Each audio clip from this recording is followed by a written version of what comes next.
Tenemos el placer de presentar al licenciado Nanfi Rodríguez, abogado, escritor, presidente de la Fundación Prensa y Derecho, profesor de Derecho Constitucional y activista por una cultura de respeto a los derechos humanos. ¿Qué tal, licenciado? ¿Cómo le va? Bienvenido. Muy buenos días, Marcela. Buenos días a los demás integrantes del panel, a Michelle, a Fidel, bueno, compañero de ejercicio, y a los televidentes del programa.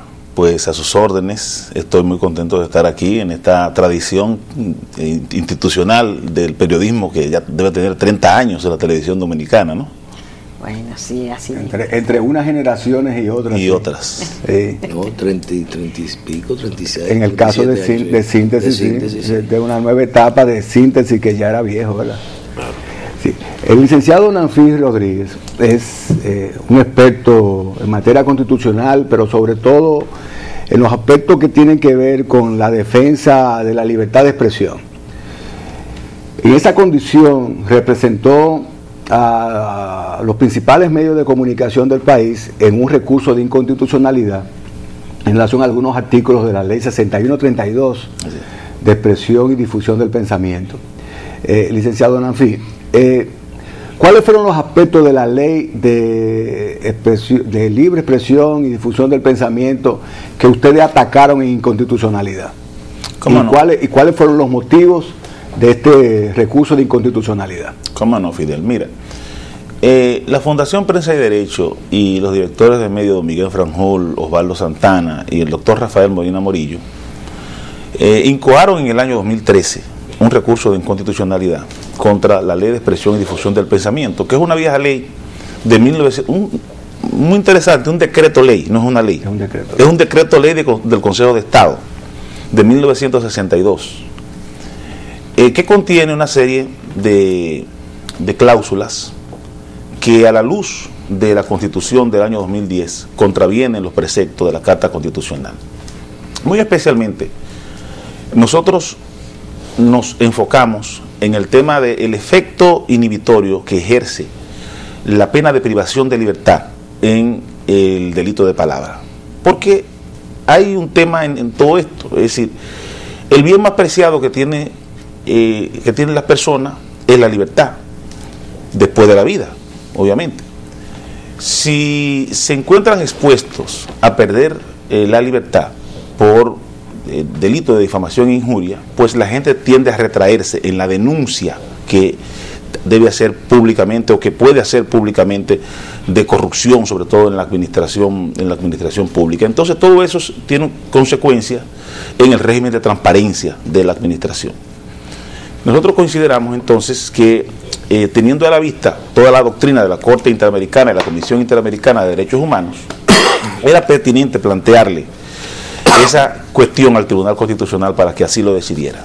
¿Qué tenemos, licenciado? ¿Qué teníamos en la legislación de la 6132? O sea, ¿qué sancionaba? ¿Qué hecho sancionaba con penas privativas de libertad esta ley? Precisamente por lo que ustedes están elevando el recurso. O sea, ¿qué actividad regulaba? Porque estamos hablando para un público de abogados y no abogados, para el público en general, y es bueno que la población entienda adecuadamente. Los medios de comunicación tienen todo el derecho del mundo a emitir opiniones, recoger noticias y emitir opiniones, pero hay una reglamentación con la finalidad de que no se abuse de esos derechos y se vaya a lesionar la intimidad de los ciudadanos que están expuestos a esos medios. ¿Qué tipo de sanción posee y cuál fue la base del recurso de inconstitucionalidad? Mira, Fidel, tú sabes muy bien que la libertad de expresión no es una libertad absoluta. Ellos no existen derechos absolutos. Todos los derechos se contrapesan frente a otros valores del ordenamiento jurídico. Consecuentemente, la libertad de expresión, cuando se ejerce con observancia de la ley y con observancia de esos límites que configuran sus fronteras, que en esencia son el derecho al honor, el derecho a la intimidad y el derecho a la propia imagen, quien ejerce la libertad de expresión no entra en ningún tipo de responsabilidad jurídica. Ahora, quien ejerce la libertad de expresión y en inobservancia de esas fronteras entra en responsabilidad jurídica. En la ley 6132 existen varios tipos penales. Existen tipos penales que están relacionados con la comisión de los delitos de difamación e injuria entre particulares, que tienen pena de privación de libertad de hasta 6 meses. Pero existen tipos penales que se configuran en un agravante por la persona que se dice lesionada o afectada por la difamación. En el caso de que sea un funcionario público, el presidente de la República, un ministro, un embajador, un dignatario presidente de un país extranjero, entonces nuestra ley contiene unos tipos penales agravados. Todo esto se da porque nosotros somos herederos de una tradición jurídica francesa que es tributaria de todo el tema del delito de lesa majestad. Es decir, todo el tema de ofender la majestad del dignatario público agrava el delito. Nosotros entendemos que a la luz de la evolución del derecho y de la sociedad del siglo XXI, de agravar las penas, porque el delito, porque la difamación puede estar dirigida contra el funcionario público, es un contrasentido.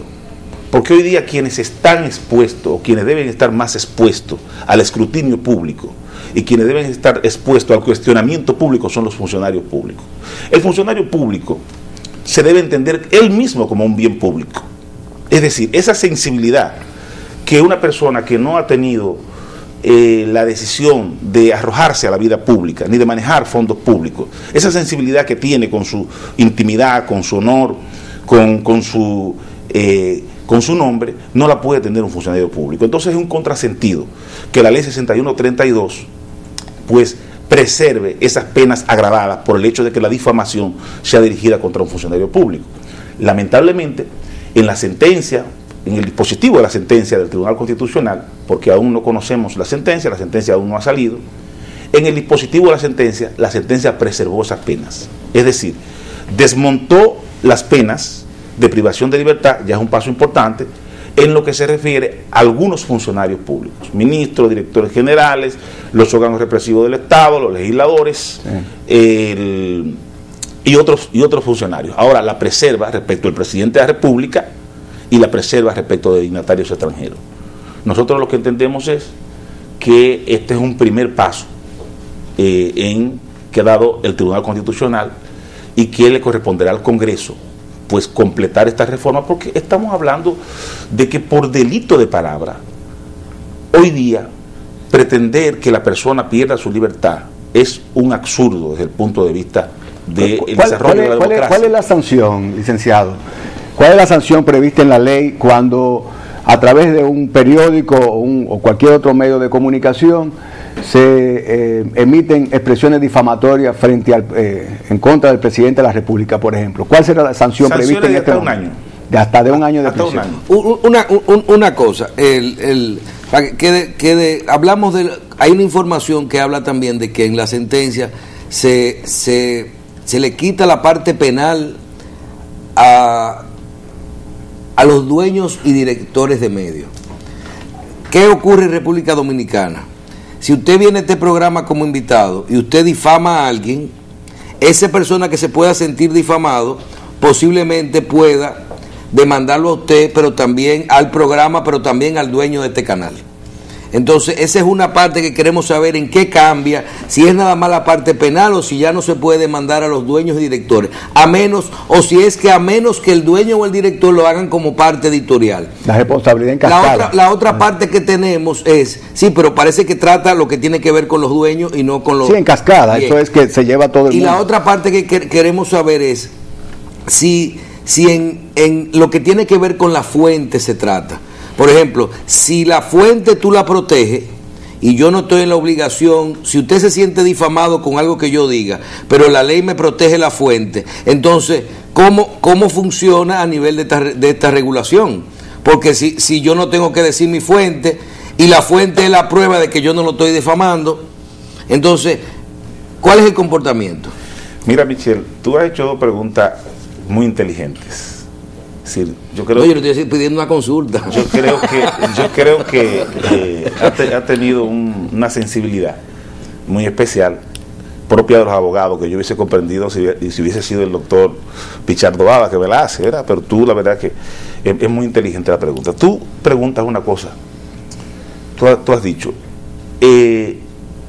¿realmente se excluye la responsabilidad penal del director de medio de comunicación?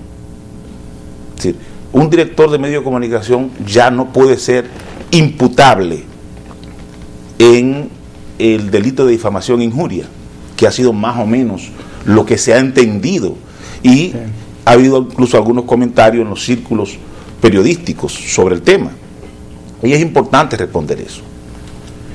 El Tribunal Constitucional en su sentencia no excluye la responsabilidad de los directores de medios de comunicación. Lo que hace es reivindicar el artículo 40 de la Constitución de la República respecto de la personalidad de la persecución penal. ¿Qué era lo que pasaba en esa ley? La personalidad es que la demanda va directamente a quien emitió el juicio difamatorio. Es decir, una persona solo puede ser perseguida por su propio hecho, no por hecho de tercero. ¿Y qué era lo que pasaba en la ley 6132? Que esa ley tenía un sistema de responsabilidad anticipada. Es decir, te decía quién era el autor del delito, independientemente de quién lo cometiera. En todo caso, era el director del medio, fundado en el hecho de que era un delito de publicación. Y entonces dicen los franceses, ese director tiene una responsabilidad en vigilando. Antes de que nos diga lo de la prueba, si nosotros tomamos un periódico del día de hoy, y una información que no esté firmada por ningún periodista o articulista, y alguien se siente difamado, eso sí recae sobre el medio o el director. Pero si es una información que está firmada, ya no pueden, tiene que ser la persona que la firmó.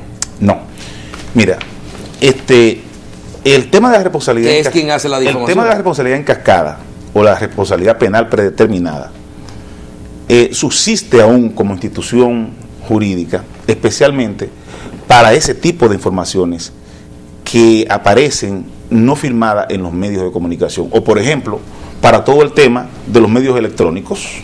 Tú sabes que la gran actividad que hay en los medios electrónicos, muchas veces sin la firma de periodistas o personas reconocidas, claro, tiene que hacer recaer la responsabilidad en alguien, porque no puede darse una actividad para enlodar la honra pública sin un sistema de responsabilidad.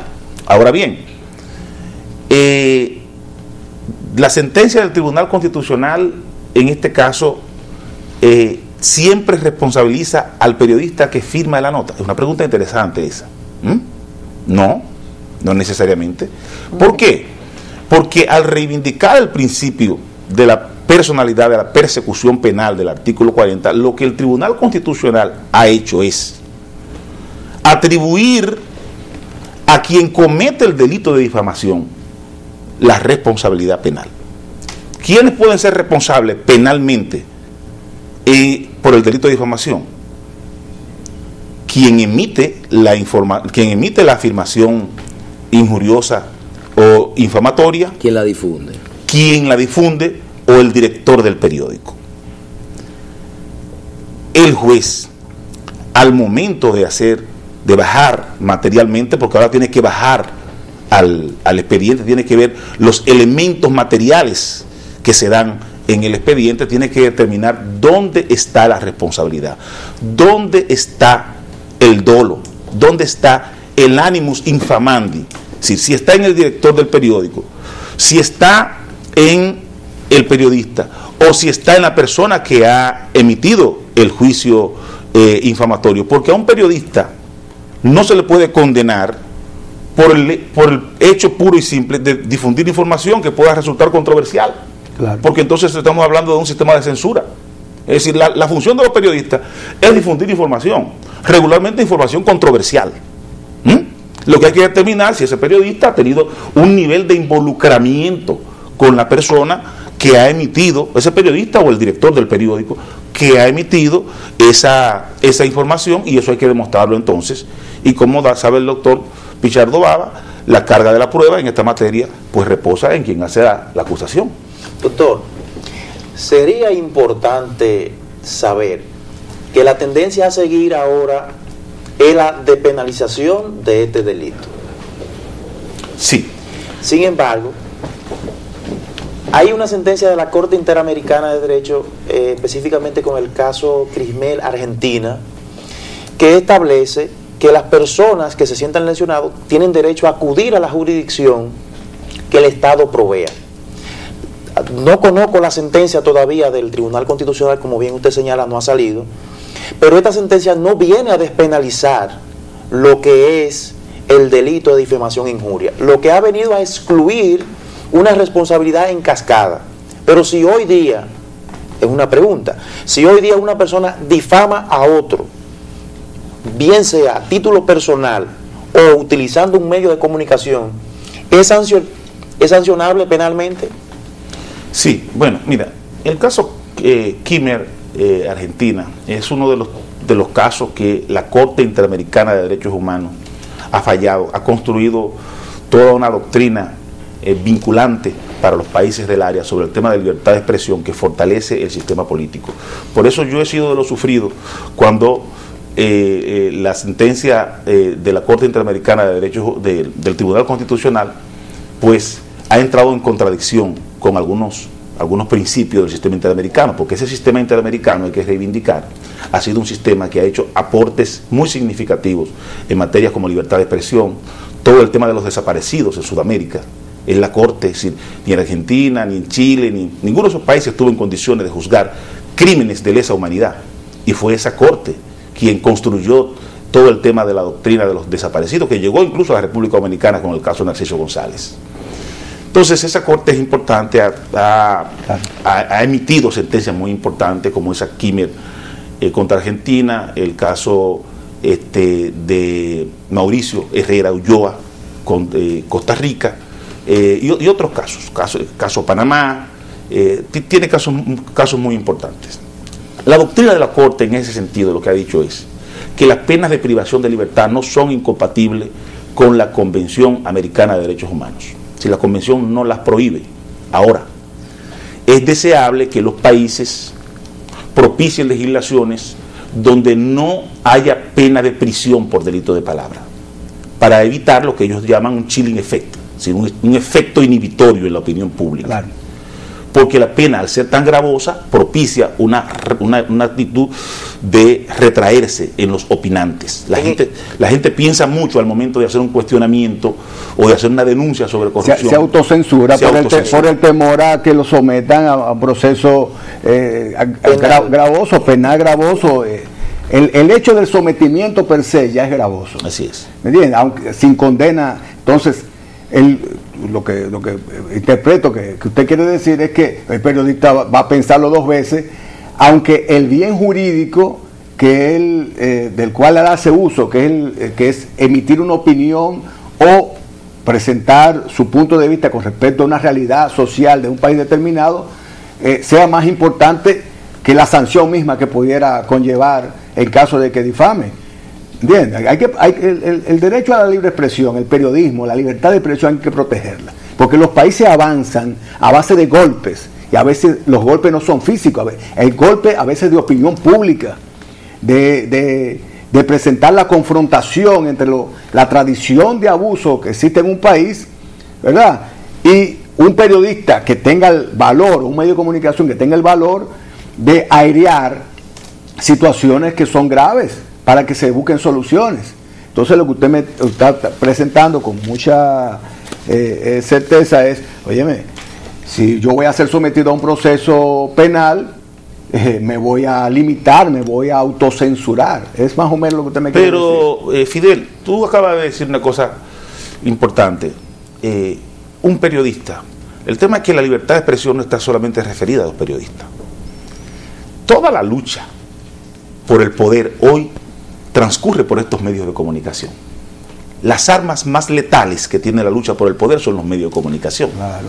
Entonces estamos hablando de una libertad instrumental del sistema político, que no solamente afecta la actividad de los periodistas, sino que también de los ciudadanos y de los políticos, porque los casos se dan en esta materia esencialmente entre políticos y periodistas, es decir, y entre ciudadanos. Claro. Casos tan importantes como Tristán Donoso contra Panamá no es un caso de un periodista, es un caso de un político. Claro. Entonces estamos hablando de garantizar esa pluralidad en los medios de comunicación a través de un debate más desinhibido de las ideas. Licenciado, aquí tuvimos a la semana pasada al licenciado Manuel Sierra, Manny Sierra, no, que maneja este tipo de temas, un amigo común. Decía el licenciado Manny Sierra que ustedes enarbolaron un recurso de inconstitucionalidad solo en beneficio de los propietarios de los medios de comunicación, sobre todo escritos, y de los directores de medios, dejando desamparados a los periodistas, que son los que de primera mano recogen la noticia o emiten la opinión. ¿Qué tiene esto de cierto? ¿Se ha dejado desamparado a los periodistas y solamente se ha beneficiado a los directores de medios? No, esa ha sido una corriente. Lo que pasa es que en el círculo del medio de los periodistas ha subsistido un viejo debate sobre este tema, un debate que no es de ahora, un debate que viene de los años 90, cuando se dio la ley de colegiación periodística, la ley 1091, que se dio en un escenario de confrontación entre propietarios y el gremio de periodistas.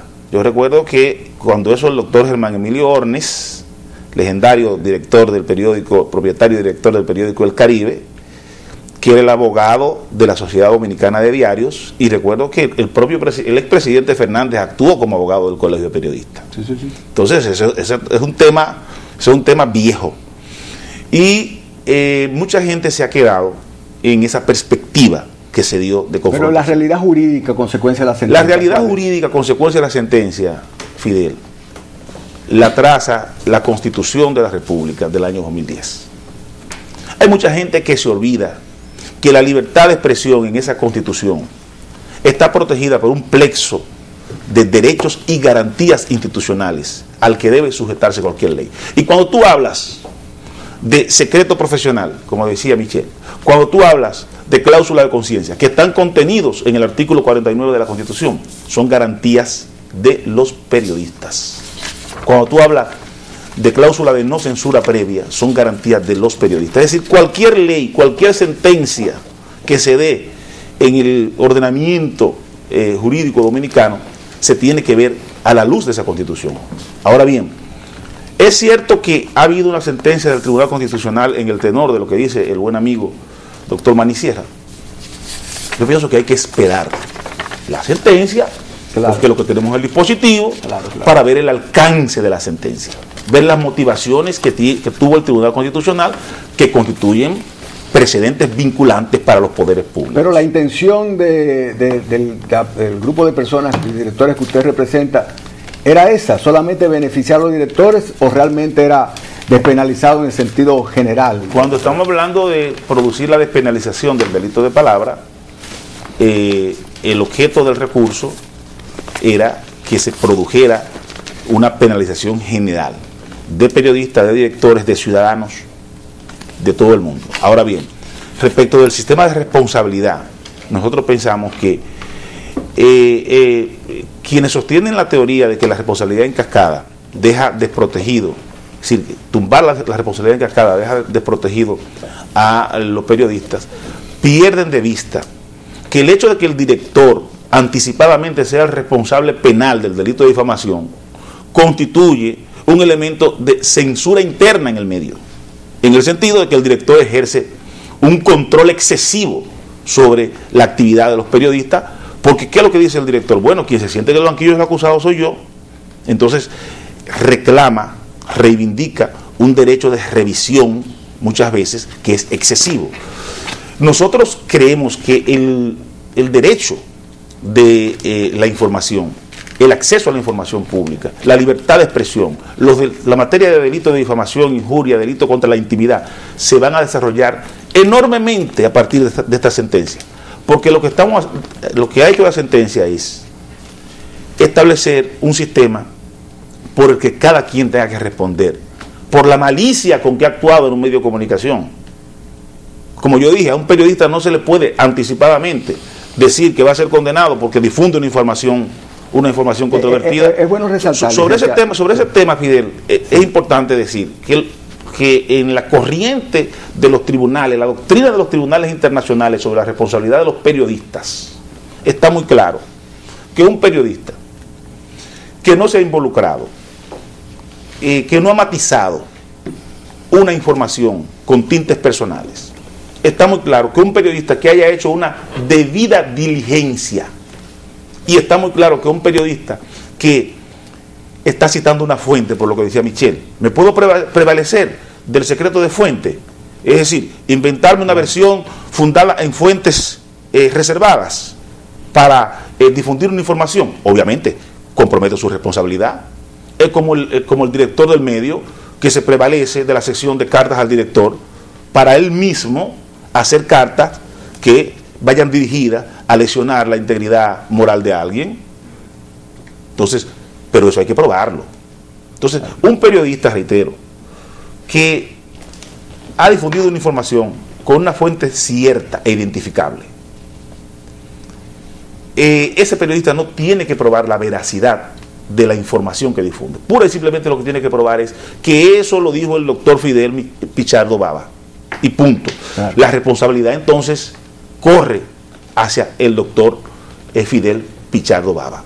Claro. Es decir, esta es una técnica jurídica que a partir de esta sentencia que rompe todo un sistema de responsabilidad, pues se va a estrenar en esta materia y que va a permitir un desarrollo de la libertad de expresión. ¿Cuándo tendremos la sentencia, licenciado? No sé, Fidel, porque tú sabes que en esto lo que pasa es que muchas veces hay votos disidentes y entonces presumo, ¿no?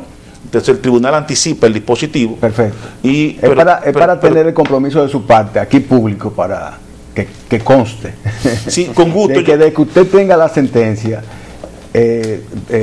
acepte una invitación, sería un honor para nosotros, y que discutamos esos aspectos y sobre todo la contraparte, que es el derecho a la intimidad de las personas como contrapeso a la libertad de expresión, esos dos derechos constitucionales puestos sobre una balanza. ¿De acuerdo? Con gusto, Fidel. Yo agradezco el interés de ustedes, lo mismo el doctor Jacín, siempre yo venía al programa de la mañana aquí porque él tiene un interés también muy renovado en todos estos temas de libertad de expresión. Claro, claro. Muchísimas gracias, licenciado. Gracias. Gracias, y a ustedes recordarles que la Semana Santa en familia será con Tiendas Anthony's. Por la compra de 1,000 pesos o más, gana una taquilla completamente gratis al Parque Adventure Park, que incluye 3 atracciones. Esta taquilla siempre será acompañada de un adulto pagando. Y si usted quiere ahorrar en su tarifa eléctrica, qué mejor que colocar o instalar paneles solares para cargar sus baterías y así reducir su factura eléctrica. Produzca lo que consume Abaste Dominicana, soluciones con energías renovables. 809-766-2587, Abaste Dominicana.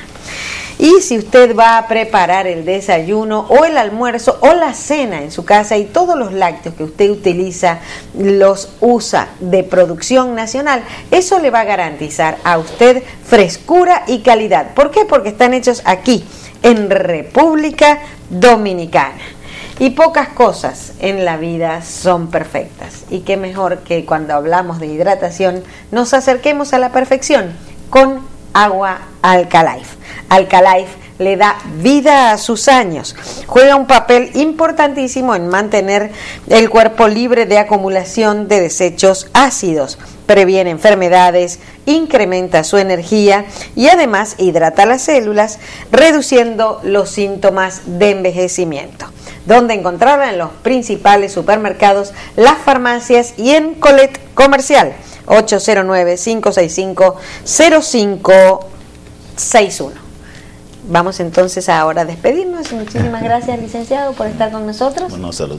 Doctores, hasta el miércoles, si Dios lo permite. Así ya doctor Nafi, que nos vemos muy pronto desde que tenga ya usted lo sabe, está preso con gusto. Ojalá que cuando vuelva podamos hablar sobre el sistema de responsabilidad de la administración respecto a las envasadoras de gas. Ese es un tema muy interesante que lo escuché esta mañana tratar de ustedes.